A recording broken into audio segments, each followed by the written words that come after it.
দেখো, রাত্রে খাওয়ার জন্য এই যে সবজি করেছি, অনেক ধরনের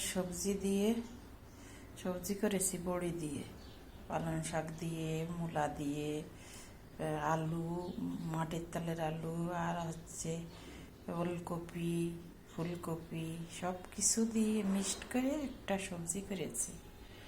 আবার এই যে শাক ভাজিও রয়ে গেছে, খাই নাই কেউ। আমি রান্না করে মরি। সকালে মাছ রান্না করেছি, তাও রয়ে গেছে। কালকে চচ্চড়ি করলাম, তাও আছে।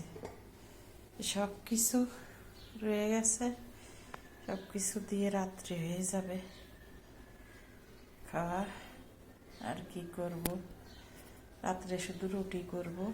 এই রুটির কাই করে নিব এখন, নিয়ে রুটি করে রেখে দেব। যার যার ইচ্ছা ভেজে খাবে। আর কি করব, যে ঠান্ডা পড়ছে বাবা, প্রচণ্ড ঠান্ডা, রৌদ্র ওঠে না, কি একটা ঝামেলা, প্রচণ্ড শীত পড়েছে।